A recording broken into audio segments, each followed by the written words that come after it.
the Sports Betting Network. Follow the money. That's what I always say. You always follow the money. Yeah. This is Follow the Money with Mitch Moss and Paulie Howard on Vsin. No Mitch or Paul today or tomorrow. Boys are on vacation. Matt Youmans, Jonathan Von Tobel with you for the next 3 hours in the next 2 days as we get you hyped and ready for an NBA playoff weekend. Very much looking forward to it, and we have some great guests to get you prepared for some other things as well. What's up, Matt? Great guests today and tomorrow. Are you a little bit depressed today? No NBA play-in games? I mean, when you have thrillers like you did last night, that you couldn't just keep your eye off. Well, last night was bad basketball.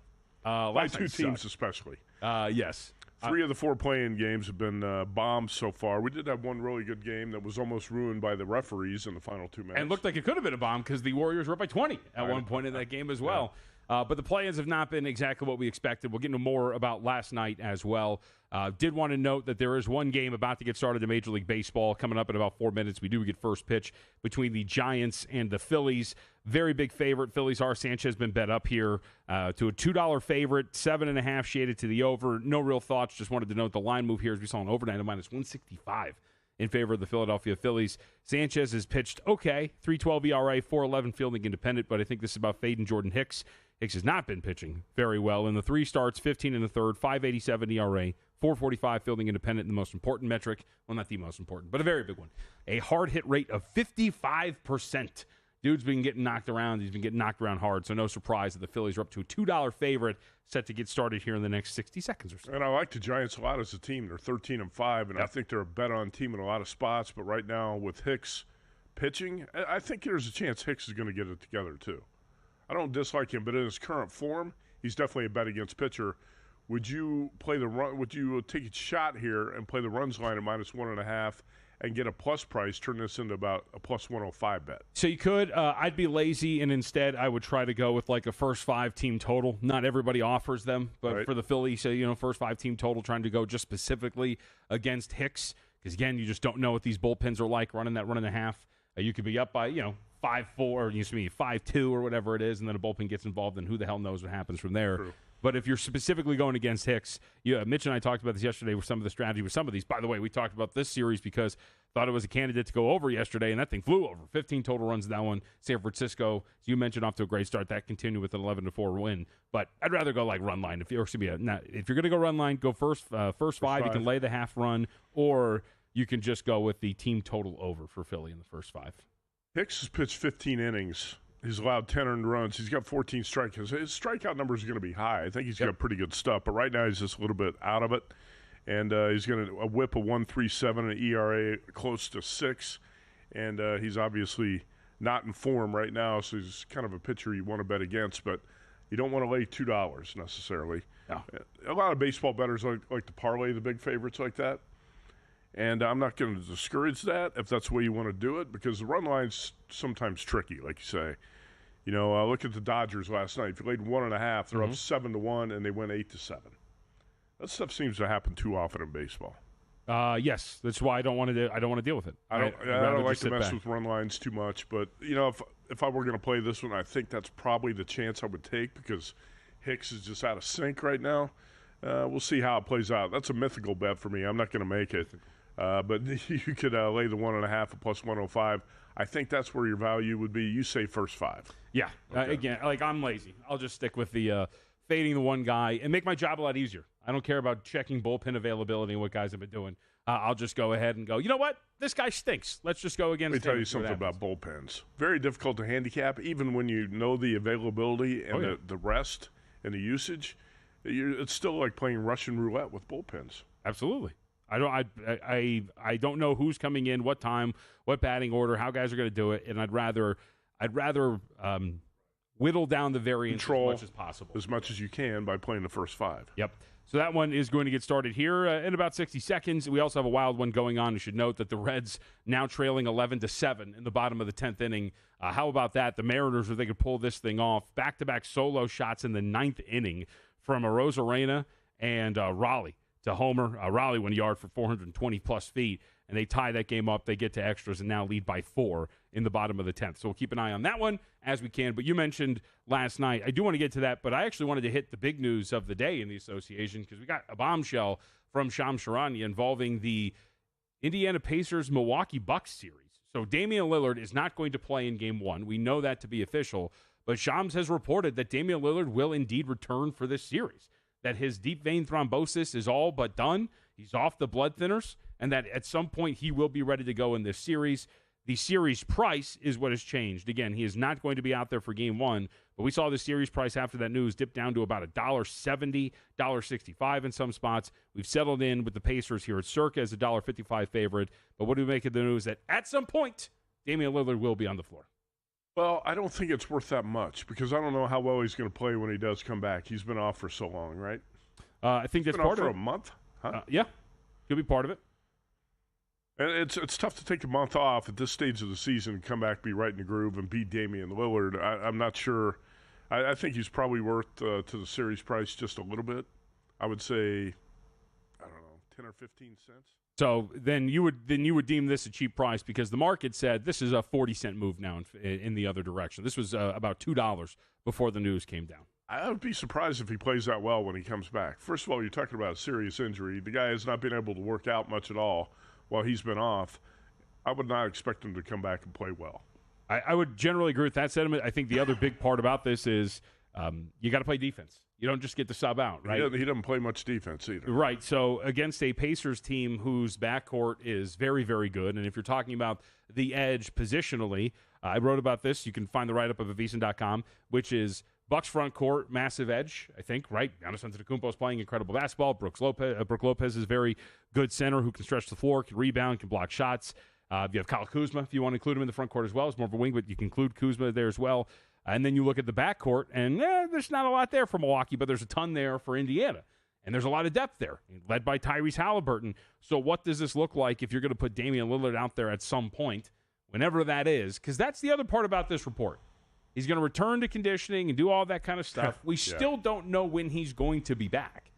This Bucks team, he could be out the first 2 games, and the Bucks are down 2-0 after this series. And then you're hoping that he comes back, in Game 3 when you're coming back home? And hoping then that's going to be the case? And sometimes when a team says something like this, it's just to give everyone hope. Like, hey, Lillard's going to be back, and, at some point in the series. So everybody's got something to look forward to. The star's going to be coming back. Gives everybody a little bit of an emotional lift. I wouldn't be surprised if you don't see him until Game 4. It could be deep into the series. But here's another thing about the Bucks. They have learned how to play well and win without him. They won 8 in a row going into the postseason. Yep. So that's why I don't think he makes that big of a difference when you're talking about the series price. The Bucks have been playing well without him, and when he comes back, like you said, he's I'll say a detriment, but he's definitely not a plus on the defensive end of the floor, and he's been out of it for a month or so. So I don't think this is going to make a big difference. I'm actually surprised he's coming back at all, because with that sort of health issue, I didn't think we were going to see him again. Yep, and, you can make the argument that Giannis, the way that he's been playing and the way that this offense has really turned things around, they've been great, and Giannis has dominated this team for the most part when you talk about the Pacers, not really having any answers for him. In the regular season series, averaged 30 points, 12.3 rebounds, 7.5 assists, 1.3 blocks, 1.3 steals per game in 4 contests against Indiana. Some of the closest defender numbers I thought were pretty interesting. When Pascal Siakam defended Giannis Antetokounmpo, Giannis went 22 of 33, scored 47 points in 4 games. Yep. Miles Turner, 14 of 25, 38 points. So they don't really have a defensive answer for him. So to the point of being able to tread water and or even be a little bit more competitive, I think you can do it. In the write-up up on the website, I actually recommended that I thought Bucks plus 1.5 games at minus 135 was a bet worth making. I thought it was a cheap price. And part of that, too, is I expected just kind of a grittier defensive group. Ryan Rollins has been playing point guard for him. He's been very good defensively, or at least pretty solid.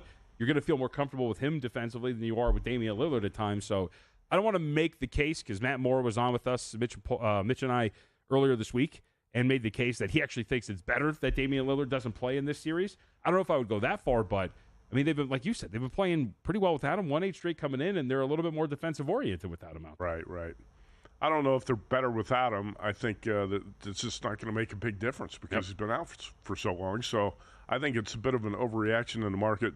I kind of like your bet there, plus 1.5. Look at some of these series prices, and I think where you can find the better bets is to bet a team to win in an exact number of games, or bet plus 1.5. Sure. I do like to do that sometimes on these series prices. I don't want to bet the Bucks to win the series necessarily, because I think the Pacers are going to find a way to win this series. But if you play plus 1.5, you said you got plus 135? Minus 135. Oh, yeah, minus 135. Minus 135.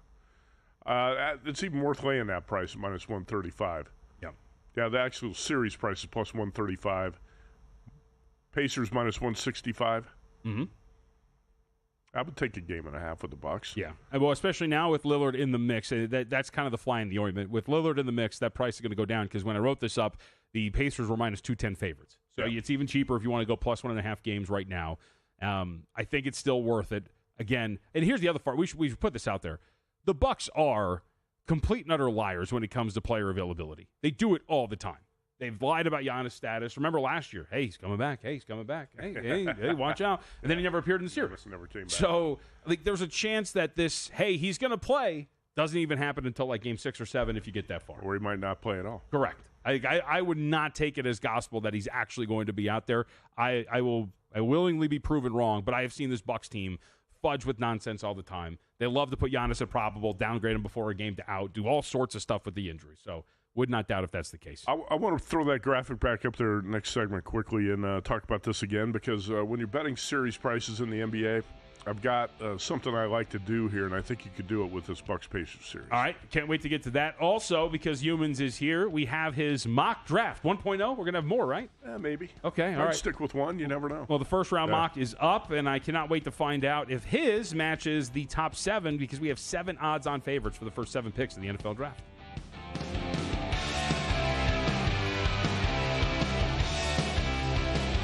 Time.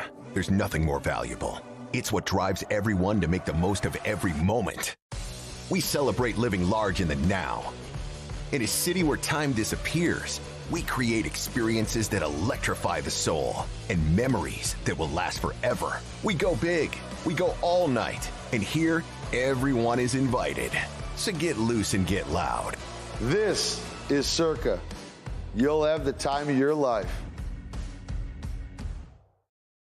So, Paulie, have you had a chance to read the Vsin Daily yet? Yeah, came in at 3 a.m. What's Bill doing up that late? Well, rumor has it starts off with a 12-hour meditation session. Then he just pours himself over film and live TV, really focusing and taking it all in. Fills in with the biggest insiders, talking trade secrets, strategies, the whole nine, absorbing the info. And then and only then can the writing process begin.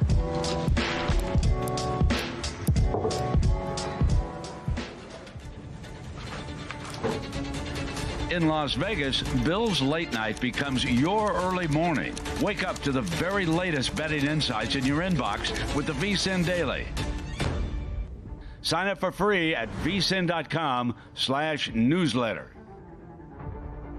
On the next episode of Prop Points, we'll continue our betting coverage for the 2025 NBA playoffs and the NFL draft. We'll start out with previewing some valuable NFL draft props that we're willing to bet or not bet. Then we'll be joined by our good friend from RotoWire, Brandon Kravitz, who will give out his favorite player props for Friday's NBA play-in games and, of course, Saturday's playoff slate. And finally, Jeff Erickson will give out his favorite props and plays for a busy Friday in Major League Baseball. I'm Nick Whalen. Tune in to Friday's episode of Prop Points, 2 p.m. Eastern, only on Vsin, the sports betting network.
This is Follow the Money on Vsin.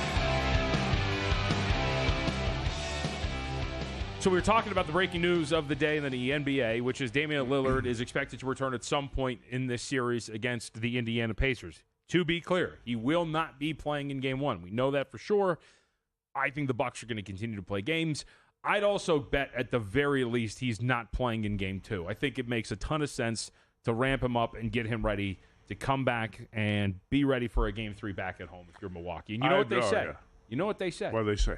Series doesn't start till road team wins.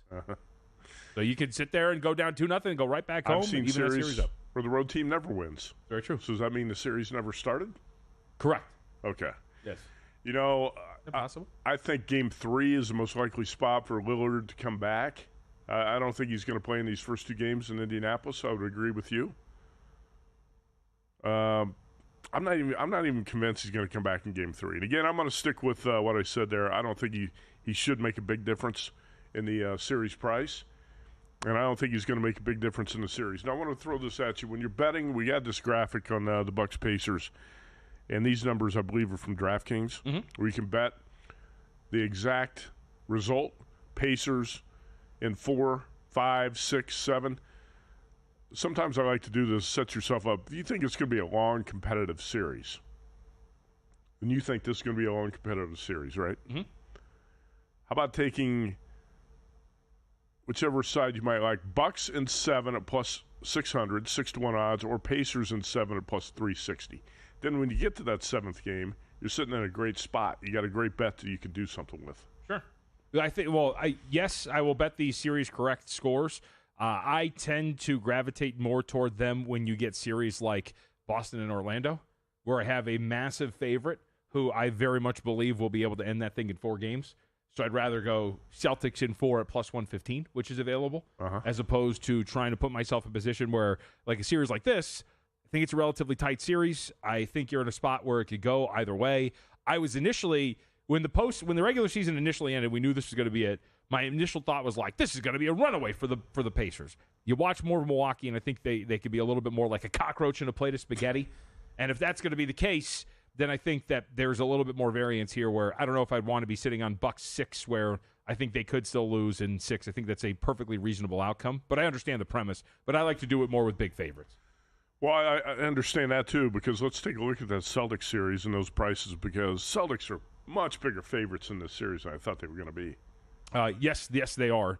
They opened up. They're actually getting the Magic a little bit of support here. Some spots opened up pretty high. We're talking about like minus 6,000 or so, a little bit higher. But we're starting to see that 22-1, which was initially out there in Orlando to win the series, get cut down. Some spots are now as low as 18-1 on the Magic to win the series. Yeah, the other night when the series opened at minus 6,000, you got to be kidding me. So how about this? Let's say the Celtics have one poor 3-point shooting game, which they can have. They can have that game where they go, 15 for 45, 15 for 50 from 3-point range. They drop a game. I know you said you think they're going to sweep. That's a much better way to do it. Boston, either bet Boston in 4 or Boston in 5. So you get the Celtics in 4 at plus 105 or in 5 games at plus 190 for a 5,000 series favorite? Yep. I mean, I'm tempted to play Boston in 5 at plus 190. I think the Magic are being a little bit disrespected. And I wouldn't totally dismiss Orlando's chances of winning one game because the Celtics shoot so many threes, they could have that off-shooting game from 3. So, and this is, I wrote up all of the Eastern Conference series, so you can find my write-ups if you'd like. Go to Vsin.com. You can check those out. Zach Cohen did a great job with the Western Conference. And one of the things I wrote last night about the Celtics, which gives them this massive edge, and it does have to do with that, right? These are the things that are at odds with this series. Boston led the league in 3-point frequency, so percentage of shots from beyond the arc. 3-point attempts per game at 48.2 per contest. 3-point makes per game as well. They led in all 3 categories. So they took the most threes, the highest percentage of threes, and they made the most threes all per game. They were 10th in shooting percentage. They shoot such a high volume still, though, lead the league in makes per game. Orlando, in those categories respectively, 21st, 23rd, and then last in both 3-point makes and shooting percentage in the NBA. So in other words, if you want to break it down by average, the Celtics, if both teams play to their average, will walk in with a 20-point edge or near 20-point edge from beyond the arc in every single game. Now, it doesn't happen that way every single time, but it gives you an idea of what the Magic are up against when it comes to the Celtics if they're able to play their game. And like the offense just stinks for the Magic. They're just not good. They're 26th in non-garbage time offensive efficiency. Banchero and Wagner do present some problems for teams that are a little bit smaller, like you saw with Atlanta. Atlanta doesn't really have anybody for those two guys. Boston's got plenty of guys that can handle those two, especially when it comes from a size perspective. They can match up with them. I just think that there's so many things that work against the Magic's favor. I agree with the premise, like, hey, look, maybe they're getting a little disrespected. They're a fantastic defensive team. Orlando is. They're great. So maybe that they grind one out and they can win one, but I think that this is one where there's so many things that work against them that Boston, I think, should sweep this series and should be disappointed if they don't. Should, but we've also seen, this is my point here, I think we've seen the Celtics fall asleep at the wheel when they're big favorites, and you'll show up in a game and lose focus. Yeah. Overlook an opponent, which happens a lot when you're such a big favorite. Celtics are not really taking this opponent that seriously, right? We can just coast. We're going to win this in 4 or 5 games, whatever. The Magic don't have to win 2. All they have to have is that one night where they play well and the Celtics are off from 3, and then all of a sudden you got Celtics in 5 at plus 190. I think that's the way I would bet the series instead of the sweep. I like Banchero. Huh? 4 and 5 or just 5? 5. I'd take it in 5. You'll take it in 4. I'll take it in 5. I've seen the Celtics do this. Didn't we talk about when the Celtics were 17-point favorites in Atlanta? They were. That was the first NBA Cup game. They were 17-point favorites. Atlanta was resting. Everybody was injured. All of their starters, I think their top 6 guys, and Atlanta won that game outright. That was in November. Inexcusable. Yeah. But there are times in the NBA where a team will fall asleep at the wheel and just drop a game for no apparent reason, and that's why I think I would play them in 5, a plus 190. That might be the way I'd take a shot at that series, but Orlando's a pretty good defensive team. Like you said, dropped 120 points on the Atlanta Hawks. What's that say about the Hawks? Hawks have some issues, that's for sure. We should also point out, too, that for Orlando, one of the things that really hurts them in this series as well, remember Jalen Suggs is done. He is not playing. So, like, the offensive output you're getting from your backcourt is next to nothing when you're talking about that. And you have 2 really good defensive guards in Derek White and Drew Holiday that are going to be sitting there like, I guess I'll guard these guys. I don't really have to worry about them too much. So there's a lot working against them, but we will see, like we mentioned, market coming in a little bit on Orlando, just taking some pretty big prices. We threw that price up there at DraftKings. What about Cole Anthony, though? 20-1, 22-1, things like that are the prices that we're getting bought into. What about him? Corey Joseph and KCP aren't 2 guys that I really like that much, but Cole Anthony had a big game against the Hawks. He did. I know that he's not going to do that every game out, but he hit 4 threes. Mm-hmm. Should he play more minutes in a series like this against Boston? He played 20 minutes the other night and had 26 points. They'll probably need him to. I mean, they desperately need some sort of offensive presence at guard. Like, it's got to happen. KCP has not had a very good season at all. He hasn't been anywhere near the guy that he was with the Denver Nuggets. And there is really, outside of the 2 big guys we're talking about, not much shot creation coming from the guard position. So if you need it, I mean, you're probably going to roll him out there. The problem is Cole Anthony on offense versus Drew Holiday on defense. I'll take Drew Holiday, right? Cole Anthony versus Derek White. I'll take Derek White winning that matchup way more often than not. Well, there's no doubt about it. I mean, the Celtics going to dominate almost every way you look at this. I'm just saying they have to have one off game. Sure. But to your point, I actually think what's going to be interesting is for Cole Anthony and in this series overall, why I like having those conversations about players and what their roles are is from a player prop standpoint, if you're right, you could probably find some pretty good edges on some Cole Anthony lines and props in these games once they get started over the weekend, right? We'll have someone like the series leaders coming up. But if you look at it from just a game 1 perspective, for example, Cole Anthony point total prop at 7.5. If you're right and they desperately need some more offensive production at guard, got to play him more minutes. And Cole Anthony maybe gets a little bit more, then there you go. You can get 7.5 over minus 105. Right? So those are that's really where you can make your hay with some of these series. If you start to pay attention to rotations, where guys are going to be playing, how they're going to play. I mean, I brought this up to Mitch yesterday. The great example was going into the series, the NBA Finals last year, one of the big things that stuck out if you're paying attention was Daniel Gafford was going to get benched.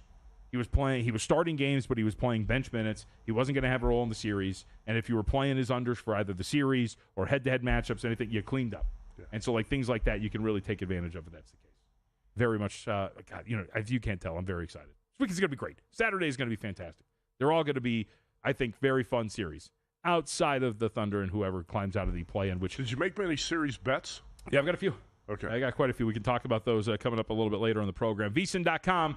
Check it out, folks. Our summer special is up, and it is live through August 1st for just $59. You get everything we do up on the website. I mentioned it. I wrote up every single Eastern Conference series, and we'll write up the one that we are waiting for to be set after the play-ins on Friday. Zach Cohen's got some great previews, and our whole playoff hub is up on the website at Vsin.com as well. It's part of the expert analysis. You get the Daily Best Bets email in your inbox every day, the betting splits from Circa and DraftKings and more. Just go to Vsin.com/subscribe.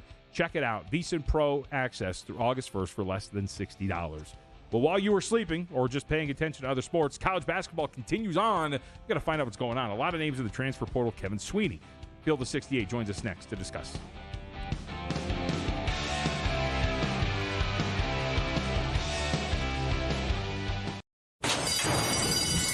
And they're off.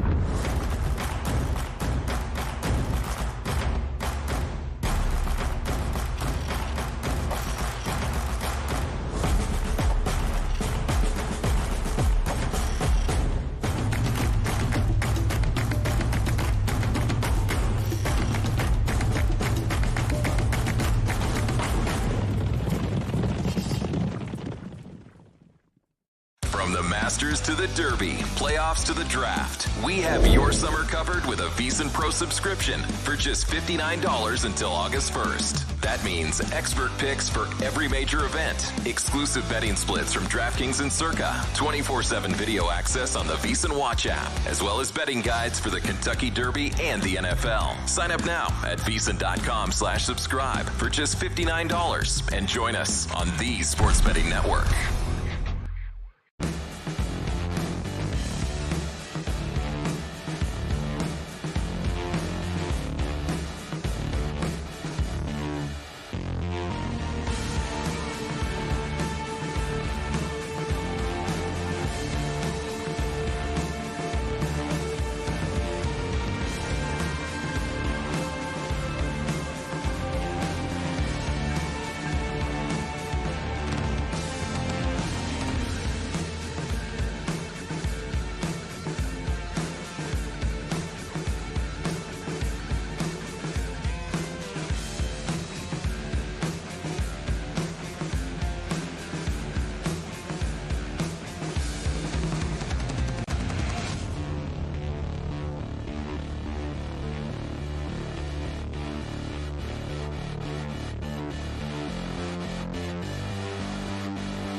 This is Vsin, the Sports Betting Network.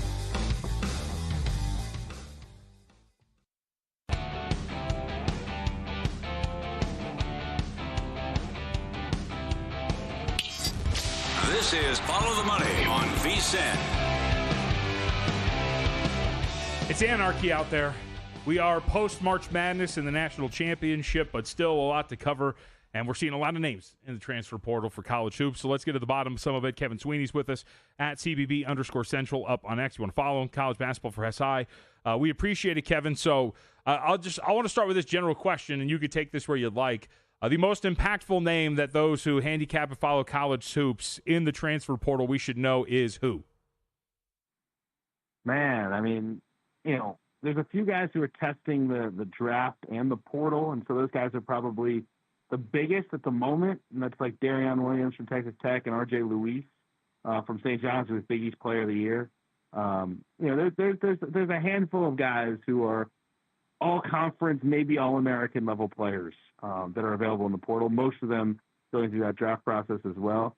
Although one just went in, Andrei Stojakovic from Cal, another example. He will not test the draft, but a lot of these guys are going to work their way through the NBA process, see what money's out there in that world, see what money's out there in the NIL market, and make a decision from there. All right, you just mentioned Texas Tech. Darion Williams, what are the chances he's going to be back there? Because the field of 68 right now has Tech, the number 3 team in the way too early top 25. Houston 1, Purdue 2, Texas Tech 3. Grant McCaslin does a hell of a job with that program. Not only a great on-court coach, he's building a really impressive roster. How's this going to work out, and do you agree that Tech should be ranked in that top 5 right now? Because I'm trying to find some futures to bet. I found a 30-1 on Texas Tech, and I think I should probably take that. What do you think? Yeah, I would probably hop on it too. I think Grant McCaslin is about as good as it gets in terms of roster builders. I think guys like him and Todd Golden, who obviously just won the title at Florida, like they're the future of the game. Dan Hurley, Nate Oates, I think Grant is in that conversation. And what they have coming in terms of size and shooting on the wings, it's around JT Toppin, who's coming back and will be one of the best players in the country.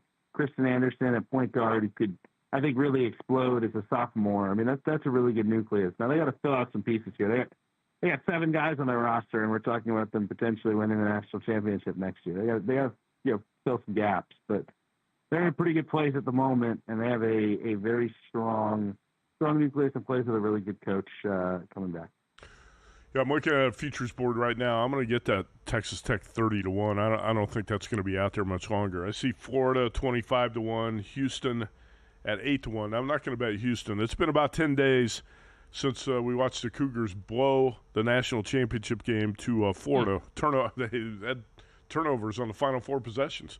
I thought Houston should have won that game. How strong is Kelvin Sampson's team coming back next season? And what do you make of both teams that we watched in that championship game, Houston and Florida, right now? Yeah, Houston's about as strong as you can get just because they have a nice nucleus of returners. It's so important this day and age. They'll bring back Emmanuel Sharp, who is, obviously at the end of game turnover, but is an elite player. JoJo Tugler is back as well. He could have tested the draft. He decides to come back for another year at Houston.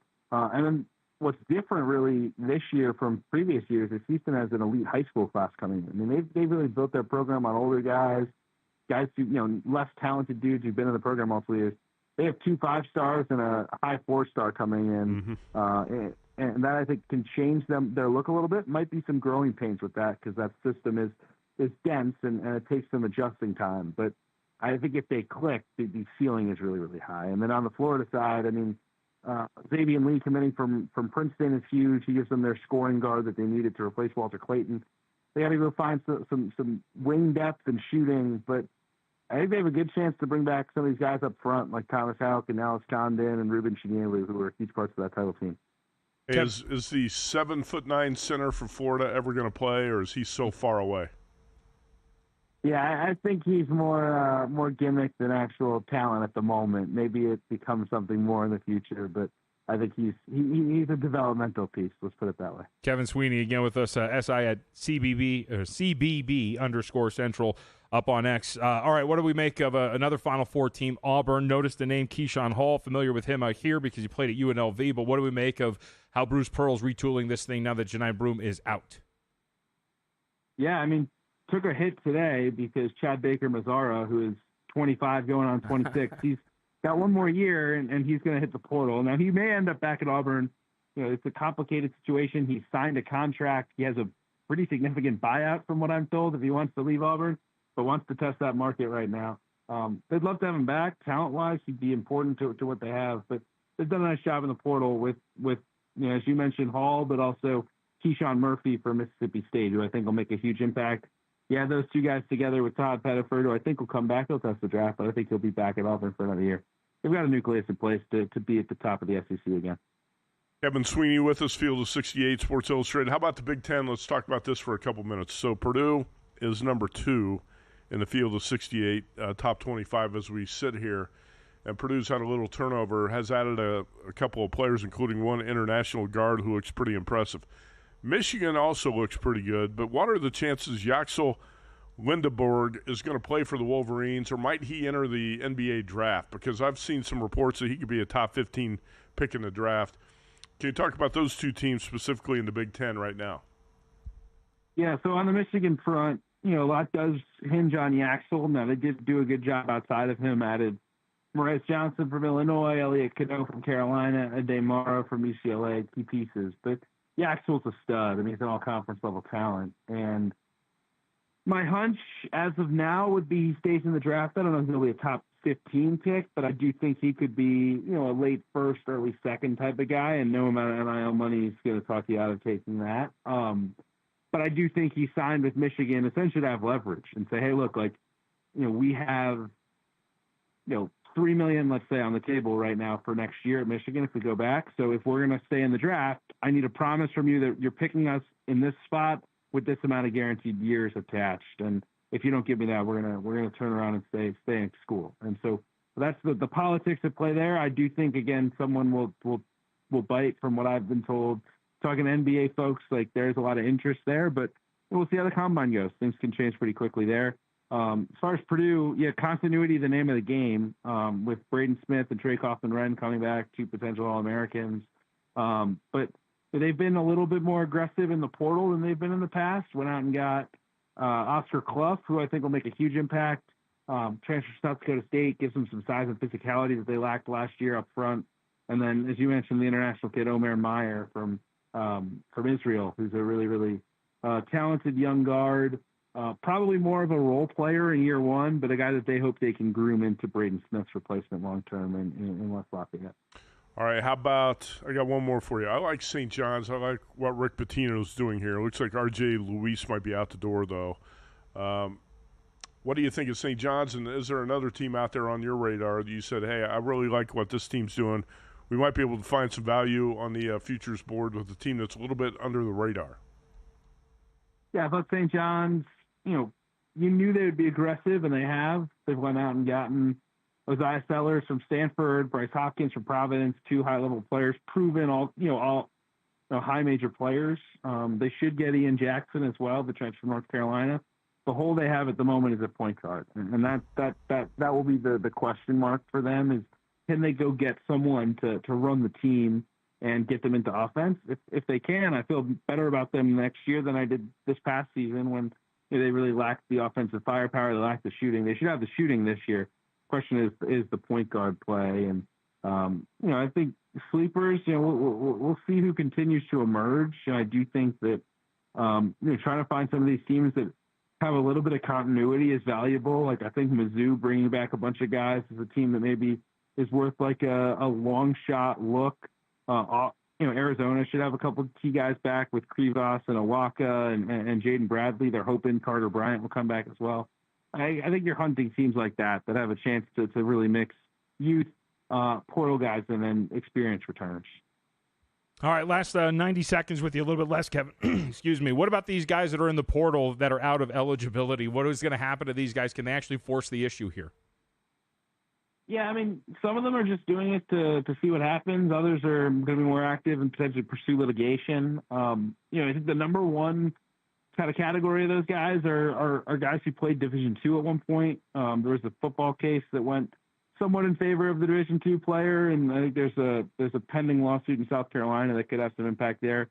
Would impact a couple of guys, and then from there, just guys who expect to try to get a year back or partial year, try to redshirt the COVID year, which is impossible. I'm pretty skeptical of those suits winning. There have been challenges to 4-year eligibility in the past. They haven't worked, but it's a different world, and you never know. I think guys are trying to keep their options open, and with the money that's out there in college basketball right now, nobody wants to leave. It's funny. Everybody talks about how bad college basketball is. Nobody wants out of there. They want to stay as long as they can. Kevin, we appreciate it. Thanks a lot, man.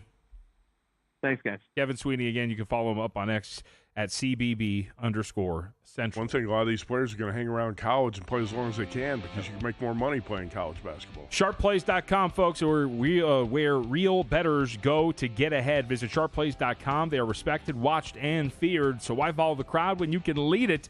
Check it out now. That's the SharpPlays.com.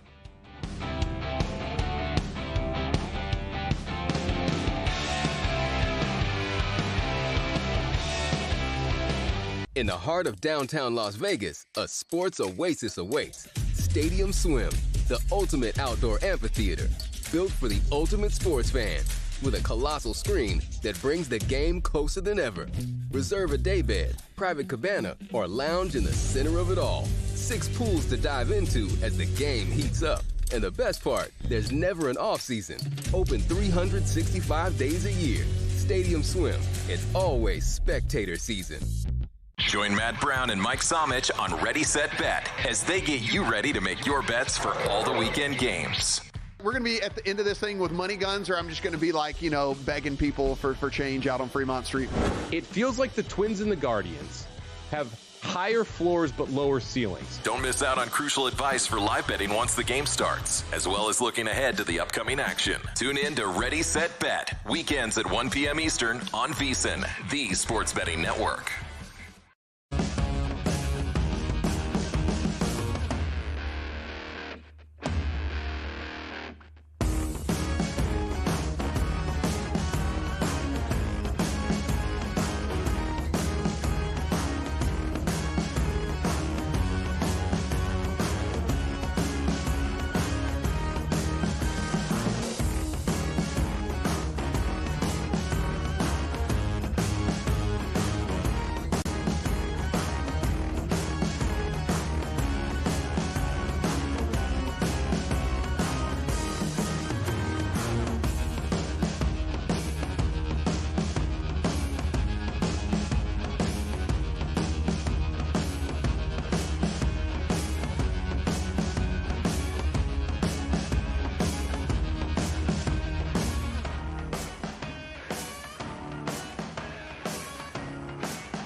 This is Follow the Money on Vsin. NFL Draft just a week away. Very excited for that. Make sure you tune in next Thursday. We will have our draft special in place of Vsin Prime Time. Neither of us will be there, but we will have our dynamic trio of Tim Murray, Matt Brown, and I believe Mike Savage, who will all be together to track the first round of the NFL Draft. I think I'm there, right? You're not on the schedule. Huh? That's what we were just talking about. Are you on it too? Yeah, it was supposed to be me, Matt Brown, and Mike Somich. All right, maybe it's you guys. All right, never mind. I think we have 4. Oh, okay. I think we have 4 guys. It was supposed to be me, Brown, and Somich, and I know Tim Murray wanted to work the draft, so we added Tim to the team. Wow, all 4 of you, huh? But as far as I know, I'm here next Thursday night for the draft, yes. What a great amount of coverage. Either way, the lesson here is that our coverage for the draft next Thursday is going to be absolutely fantastic. Well, for one thing, you and I have been doing NFL draft coverage since the inception of this network, basically on draft night, right? Very true. There's been a few years here and there we were not involved. And by the way, you are correct. Tim Murray, Matt Youmans, and Matt Brown. The Mike Somich thing I made up all on my own for some reason. Well, initially Somich was going to be part of the show. Maybe he still is. We're going to have several people involved in the draft coverage next Thursday night. But the important thing is get your bets down. I would say in the next 5 days or so before these. Yeah, and here's another thing. The Westgate Superbook, I talked to Ed Salmons and Jeff Sherman over there last week.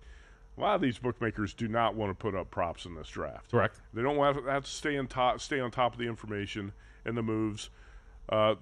These props are going to be up maybe at the Westgate and Circa for 2 days, and they're going to be gone. Yes. Right now you have DraftKings, FanDuel, Caesars, William Hill, and that's about it. BetMGM has some stuff up too. BetMGM's got a few up too. So there's not a whole lot out there in the market. I did put 5 plays. I think I've got 7 total bets on the draft right now. It's going to be a lot fewer than I've had in the past. I think last year I had 22.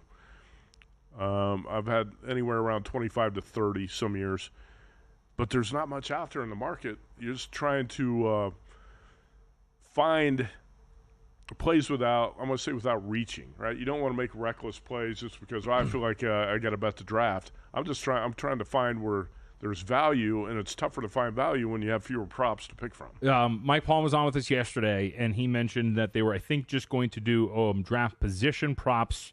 I think he said, Luke, you can correct me, I think it was anywhere from 12 to 18 guys, somewhere in that range. I think closer to 18. See, that's a lot. Yeah, definitely first-round draft position props. And that's even a lot less than Circa has done in the past. I think maybe 14 to 18, but regardless, that was going to be the offering. Then, of course, out here in Las Vegas and in Nevada, they have the rule that they have to take it down 24 hours before the start of the draft, which is ridiculous, but hey, it is what it is. But you do have your NFL mock draft, the first round. Do I say 1.0? Are you going to stick to your guns? Yeah, it is 1.0. There might be a 2.0, but there might not. And remember, our audience 2 years ago, to give Matt Youmans some credentials here, did place, where were you? Top 5? I think it was third. Third? There's a website that aggregates all of the mock drafts and grades them. Which there were thousands of them, by the way. God bless you. I think there were about 2,000. But you were like third or fourth most accurate mock draft like 2 or 3 years ago. I was third most accurate. Oh, sorry. I didn't mean to. You have a plaque at home? Huh? I don't have a certificate or anything like that. There was a tweet that was sent out that recognized those who finished in the top 5. I believe it was third out of like 2,000 mock drafts. Okay. I don't know. So last year, I think I finished somewhere around 300 out of 2,000 mock drafts. Last year, nice. Even though I did hit the first 5 picks of the draft, didn't hit a whole lot else in the rest of the first round. I think maybe 4 or 5 more picks total.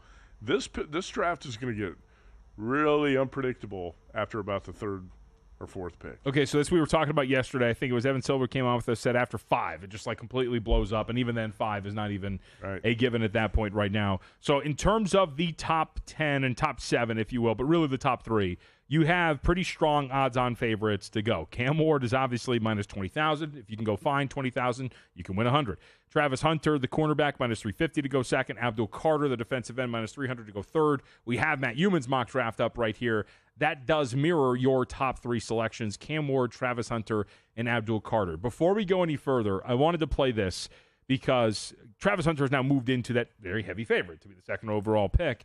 Today, we had Andrew Berry have some media availability. That is the general manager for the Cleveland Browns. Here's what he had to say about the Colorado wide receiver / defensive back.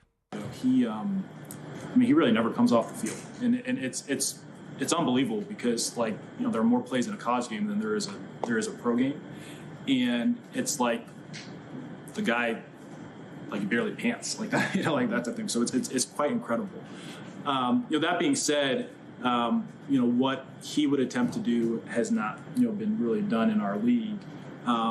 But we wouldn't necessarily put a cap or a governor in terms of what he could do.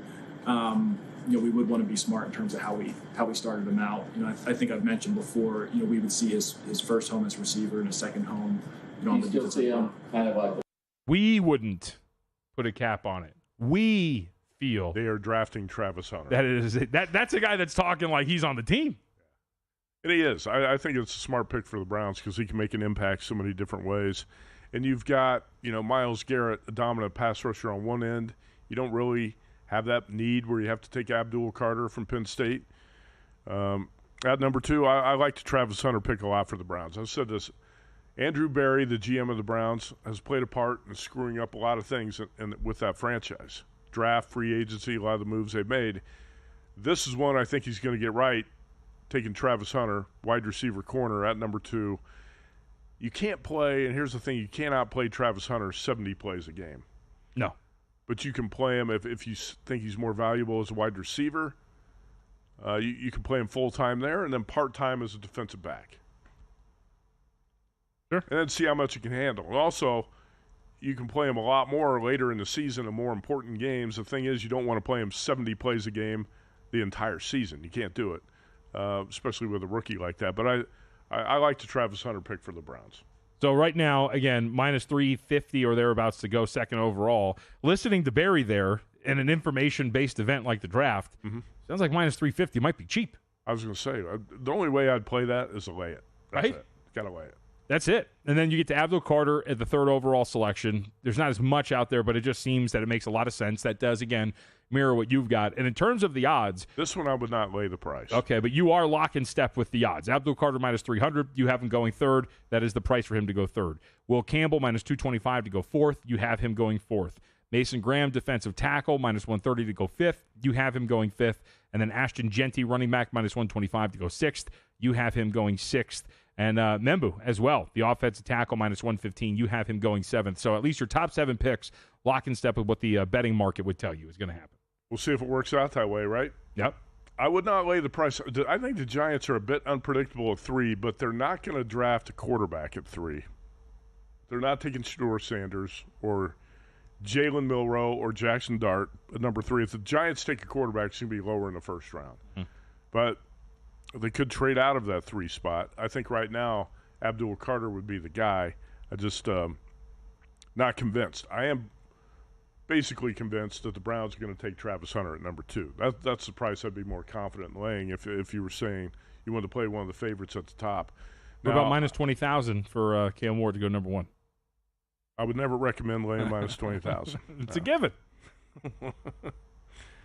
Let's see. Okay, so Adam Hill of the Las Vegas Review-Journal, ESPN Radio, is going to be on the show with us tomorrow to talk about the Raiders. So when you do a mock draft, it's about what you think the team is going to do, not what you would do. Right. I don't think the Raiders should draft Ashton Genty, the Boise State running back, at number 6. But I spoke with Adam over the weekend. He says there's a strong sense in the building, all signs pointing to Ashton Genty being the Raiders' pick at number 6. God. So you got to bet it accordingly. No, of course. It's incredible, that team every year, man. Right now, DraftKings, or I think FanDuel, it's out there too. You can bet Genty to the Raiders at minus 145, minus 150. Every year, just spinning your wheels. That's what they're doing every year. We can win now. We can do this. Okay. A good running back does not make a bad offensive line better, and he's not getting a great offensive line. They definitely have to build the offensive line, but you also can do that in the 2nd round, 3rd round. But also, here's the thing: I would take Jalen Walker, the edge rusher or the linebacker from Georgia, at number 6. I think the Raiders, that would be the most valuable pick. You can take a very valuable running back, a guy who's comparable to Genty. This draft is really deep with running backs. You can take a running back in the 2nd, 3rd, 4th. You don't have to take him in the top 10. But apparently that's what the Raiders plan to do. We'll talk about with Adam Hill tomorrow because Adam Hill also thinks it's a bad idea to take a running back in the top 10. I also want to get your thoughts, of course, a little bit later. We have some positional value as well. Hey, horse racing fans, get ready. Vsin at the track, the road to the Kentucky Derby live tomorrow and every Friday leading up to the Triple Crown.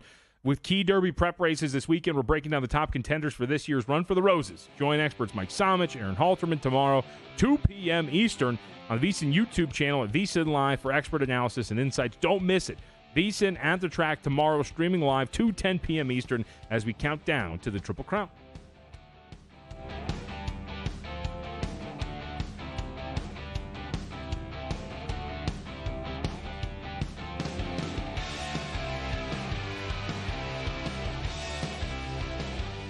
And we're out. Okay, give me 1 sec. I need to load funds into my gaming apps. Stormy, really, with a